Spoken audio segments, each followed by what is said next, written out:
नमस्कार दोस्तों, आज की वीडियो में आप जानेंगे वट सावित्री व्रत कथा। भद्र देश के एक राजा थे जिनका नाम अश्वपति था। भद्र देश के राजा अश्वपति के कोई संतान न थी। उन्होंने संतान की प्राप्ति के लिए मंत्रोच्चारण के साथ प्रतिदिन 1,00,000 आहुतियां दी। 18 वर्षों तक यह क्रम जारी रहा। इसके बाद सावित्री देवी ने प्रकट होकर वर दिया कि हे राजन, तुझे एक तेजस्वी कन्या पैदा होगी। सावित्री देवी की कृपा से जन्म लेने के कारण से कन्या का नाम सावित्री रखा गया। कन्या बड़ी होकर बेहद रूपवान हुई। योग्य वर न मिलने की वजह से सावित्री के पिता दुखी थे। उन्होंने कन्या को स्वयं वर तलाशने भेजा। सावित्री तपोवन में भटकने लगी। वहाँ साल्व देश के राजा द्युमत्त सेन रहते थे, क्योंकि उनका राज्य किसी ने छीन लिया था। उनके पुत्र सत्यवान को देखकर सावित्री ने पति के रूप में उनका वरण किया। ऋषिराज नारद को जब यह बात पता चली तो वह राजा अश्वपति के पास पहुँचे और कहा कि हे राजन, यह क्या कर रहे हैं आप? सत्यवान गुणवान है, धर्मात्मा है और बलवान भी है, परंतु उसकी आयु बहुत छोटी है। वह अल्पायु है। 1 वर्ष के बाद ही उसकी मृत्यु हो जाएगी। ऋषिराज नारद की बात सुनकर राजा अश्वपति घोर चिंता में डूब गए। सावित्री ने उनसे कारण पूछा तो राजा ने कहा, पुत्री, तुमने जिस राजकुमार को अपने वर के रूप में चुना है वह अल्पायु है। तुम्हें किसी और को अपना जीवन साथी बनाना चाहिए। इस पर सावित्री ने कहा कि पिताजी, आर्य कन्याएं अपने पति का एक बार ही वरण करती हैं। राजा एक बार ही आज्ञा देता है और पंडित एक बार ही प्रतिज्ञा करते हैं और कन्यादान भी एक बार ही किया जाता है। सावित्री हट करने लगी और बोली, मैं सत्यवान से ही विवाह करूंगी। राजा अश्वपति ने सावित्री का विवाह सत्यवान से कर दिया। सावित्री अपने ससुराल पहुंचते ही सास ससुर की सेवा करने लगी। समय बीतता चला गया। नारद मुनि ने सावित्री को पहले ही सत्यवान की मृत्यु के दिन के बारे में बता दिया था। वह दिन जैसे जैसे करीब आने लगा, सावित्री अधीर होने लगी। उन्होंने 3 दिन पहले से ही उपवास शुरू कर दिया। नारद मुनि द्वारा कथित निश्चित तिथि पर पितरों का पूजन किया। हर दिन की तरह सत्यवान उस दिन भी लकड़ी काटने जंगल चले गए। साथ में सावित्री भी गई। जंगल में पहुंचकर सत्यवान लकड़ी काटने के लिए एक पेड़ पर चढ़ गए। तभी उसके सिर में तेज दर्द होने लगा।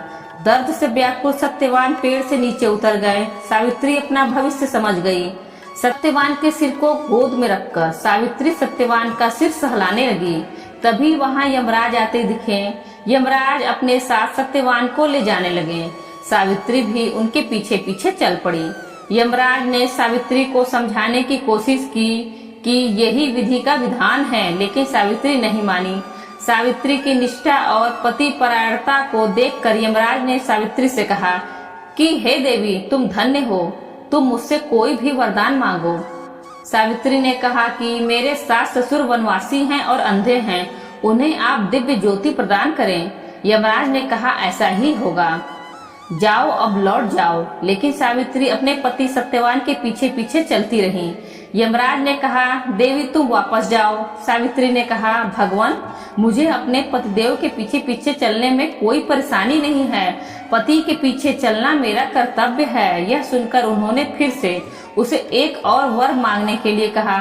सावित्री बोली, हमारे ससुर का राज्य छीन गया है, उसे पुनः वापस दिला दें। यमराज ने सावित्री को यह वरदान भी दे दिया और कहा, अब तुम लौट जाओ। लेकिन सावित्री पीछे पीछे चलती रही। यमराज ने सावित्री को तीसरा वरदान मांगने को कहा। इस पर सावित्री ने 100 संतानों और सौभाग्य का वरदान मांगा। यमराज ने इसका वरदान भी सावित्री को दे दिया। सावित्री ने यमराज से कहा कि प्रभु, मैं एक पतिव्रता पत्नी हूँ और आपने मुझे पुत्रवती होने का आशीर्वाद दिया है। यह सुनकर यमराज को सत्यवान के प्राण छोड़ने पड़े। यमराज अंतः ध्यान हो गए और सावित्री उसी वट वृक्ष के पास गई जहाँ उसके पति का मृत शरीर पड़ा था। सत्यवान जीवित हो गया और दोनों खुशी खुशी अपने राज्य की ओर चल पड़े। दोनों जब घर पहुँचे तो देखा कि माता पिता को दिव्य ज्योति प्राप्त हो गई है। इस प्रकार सावित्री सत्यवान चिरकाल तक राज्य सुख भोगते रहे। अतः पतिव्रता सावित्री के अनुरूप ही प्रथम अपने सास ससुर का उचित पूजन करने के साथ ही अन्य विधियों को प्रारंभ करें। वट सावित्री व्रत करने और इस कथा को सुनने से उपवासक के वैवाहिक जीवन या जीवन साथी की आयु पर किसी प्रकार का कोई संकट आया भी हो तो वो टल जाता है। दोस्तों, वीडियो अच्छी लगी हो तो वीडियो को लाइक करें और ज्यादा से ज्यादा अपने मित्रों के साथ शेयर करें और बेल आइकन दबाना ना भूलें, जिससे आगे आने वाले वीडियो की नोटिफिकेशन आपको सबसे पहले मिल सके। और इसी तरह के वीडियो देखने के लिए हमारे चैनल हिंदी कहानी नई पुरानी को सब्सक्राइब करें। धन्यवाद।